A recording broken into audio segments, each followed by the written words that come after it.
Hello everyone, welcome back to my channel পৌশালীর রান্নাঘর। আমার আজকের রেসিপি ওল চিংড়ির ডালনা। দেখো, ওল আর আলুগুলো, ওল কচুগুলো আর আলুগুলো একসঙ্গে সেদ্ধ করে রেখে দিয়েছি। এবার আমি গ্যাসে কড়াই বসিয়ে দিয়েছি।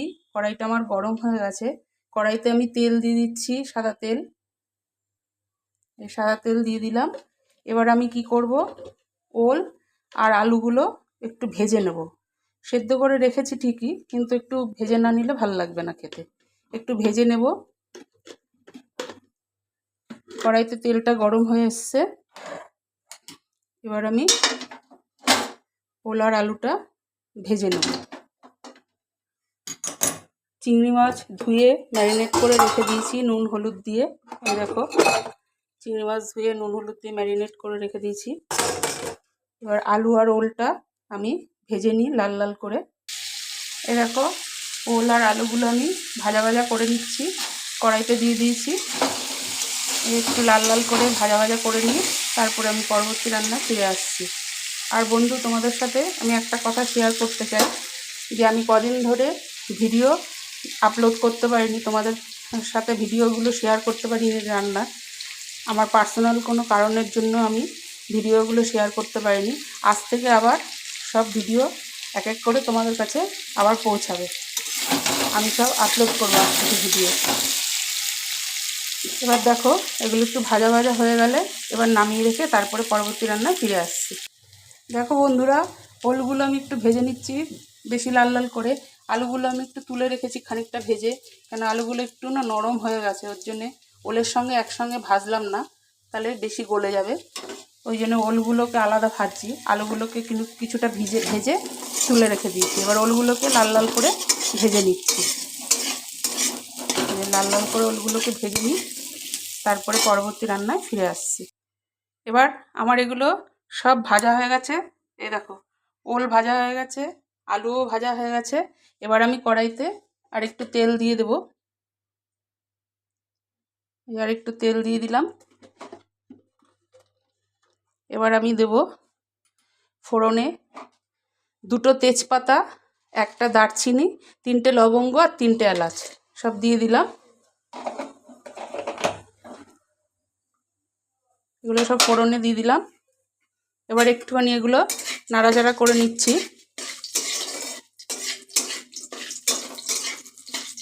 একটু নাড়াচাড়া করে নিলাম।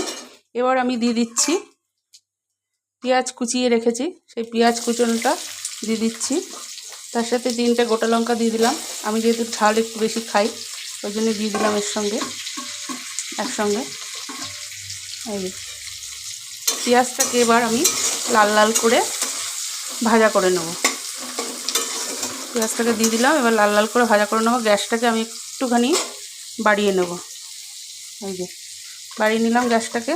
এবার আমি পেঁয়াজটাকে লাল লাল করে ভেজে নেব, তারপরে আবার ফিরে আসছি। দেখো বন্ধুরা, পেঁয়াজগুলো আমার লাল লাল করে ভাজা হয়ে গেছে। এবার এর মধ্যে দিচ্ছি আদা পেস্ট, রসুন পেস্ট। এই যে দিয়ে দিলাম।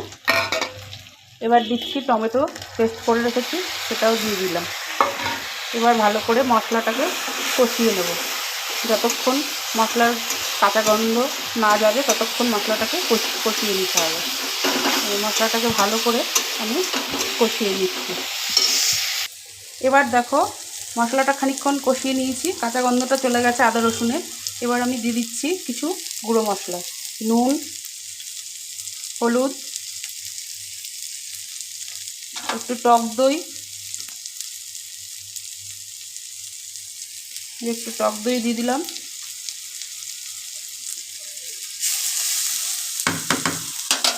এবার আরেকটু নেড়ে নিচ্ছি এগুলো সব একসঙ্গে। গ্যাসটাকে কমিয়ে দিলাম। এবার দেখো, এগুলো একটুখানি নেড়ে নিয়েছি।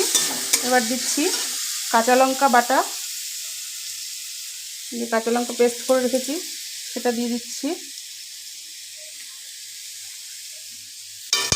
এবার দিয়ে দেবো একটুখানি চিনি, চিনি দিয়ে দিলাম একটু। সামান্য একটু সস দেবো, টমেটো সস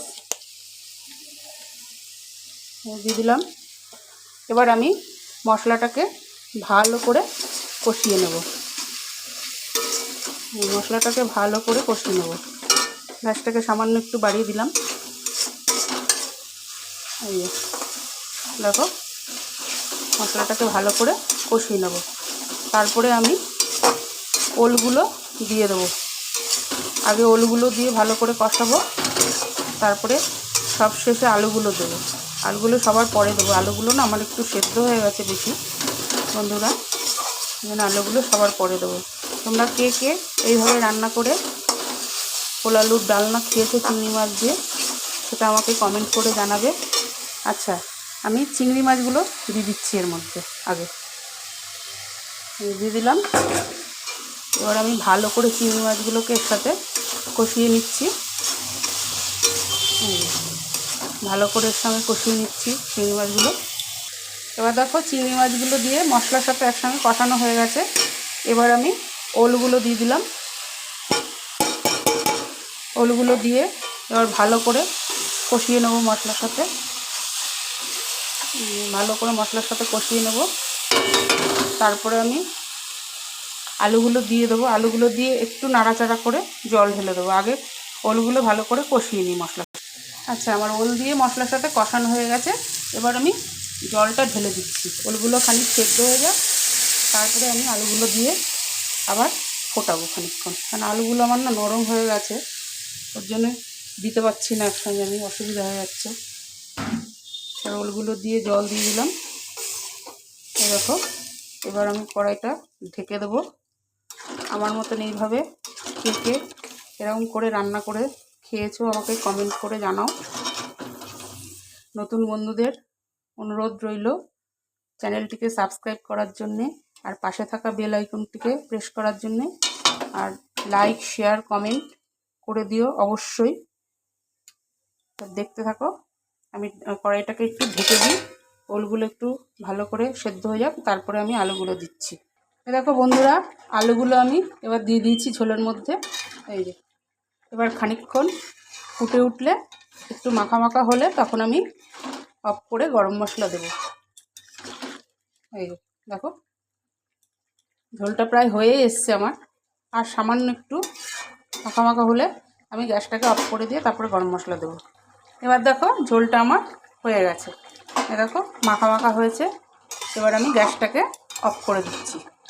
সামান্য একটু ঝোল রাখলাম, ভাত দিয়ে মেখে খেতে সুবিধা হবে তাহলে। এবার আমি গ্যাসটাকে অফ করে দিলাম। গ্যাসটাকে অফ করে দিয়ে এবার আমি গরম মশলা দিয়ে দিচ্ছি ঝোলটার মধ্যে। দিয়ে দিলাম গরম মশলা। এবার একটু নেড়ে দিই ভালো করে। হয়ে গেছে আমার ঝোল। ওল আলুর ডালনা চিংড়ি মাছ দিয়ে আমার কমপ্লিট। এবার আমি প্লেটে তুলব সব। হয়ে গেছে। তোমরা সঙ্গে থাকো, পাশে থাকো, সব সময় এইভাবে আমাকে সাপোর্ট করে যাও, আর অনেক অনেক ভালোবাসা দাও। আর চ্যানেলটিকে সাবস্ক্রাইব করতে কিন্তু ভুলো না, আর বেল আইকনটিকে প্রেস করে দিও অবশ্যই। তাহলে খুব শিগগিরই তোমাদের কাছে নতুন নতুন ভিডিও রোজ পৌঁছে যাবে। আজ এখানেই রাখলাম।